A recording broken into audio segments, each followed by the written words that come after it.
అమరచింత మండలం కాంగ్రెస్ పార్టీ ఎన్నికల సమయంలో ఇచ్చిన హామీలన్నీ తూచా తప్పకుండా నెరవేరుస్తామని, ఇప్పటికే 2 గ్యారెంటీలను అమలు చేసి చూపించామని, ఇంకా 4 గ్యారెంటీ పథకాలను కూడా 100 రోజుల్లో అవి కూడా చేసి చూపిస్తామని, అంతేకాకుండా రాష్ట్ర ప్రజలకు ఎప్పటికీ అందుబాటులో ఉంటామని, ఎక్కడ అవినీతి జరిగినా కూడా సహించమని, తెలంగాణ రాష్ట్ర అభివృద్ధి చెందే విధంగా మన రాష్ట్ర ముఖ్యమంత్రి పనిచేస్తూ ఉన్నారని, మనమంతా కూడా ఆయనకు అండగా ఉంటూ ఎమ్మెల్యే వాకిటి శ్రీహరి ఆధ్వర్యంలో మక్తల్ నియోజకవర్గాన్ని మరింత అభివృద్ధి పదంలో ముందుకు నడిపిస్తామని ఆయన అన్నారు.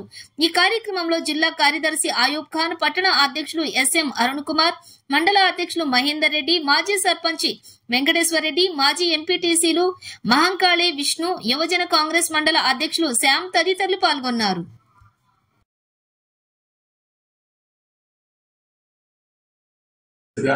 నిబద్ధతతో ఉన్నాం కనుక చాలా సీరియస్గా చేయడానికి ప్రయత్నం చేస్తున్నాం. ముచ్చుకొని జెండాలో ముచ్చుకొని దండలు వేసుకొని ఊరేగింపులు చేసుకునేదానికి లేదు. ముఖ్యంగా ఎమ్మెల్యే గారు కూడా ఇక్కడికి వస్తే, ఎందుకంటే ప్రతి ఊరు దండలు వేయడం ఇవ్వడం ఈ కార్యక్రమాలు కూడా బంద్ చేసుకున్నాం. ఖచ్చితంగా వర్క్ చేసి చూపించాలి.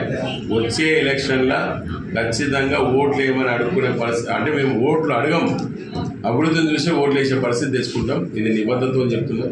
ఎందుకంటే సామాన్య కుటుంబంలో వచ్చింది ఆయన కూడా, ఆయనకు ఆర్భాటాలు లేవు. ఇప్పుడు మేము కూడా అలాంటి ఆర్భాటాలు లేవు కనుక ఖచ్చితంగా ఈ నియోజకవర్గాన్ని ఉమ్మడి పాలమూరు జిల్లా అంటే మహబూబ్నగర్ పార్లమెంట్లో ఒక చక్కటి ఉదాహరణ చూపిస్తుంది. ఇంత ఆత్మకూరు, మక్తాలు, ఉట్కూరు, మాగనూరు, కృష్ణూరు మొత్తాలు కూడా ఈరోజు అయిపోయింది.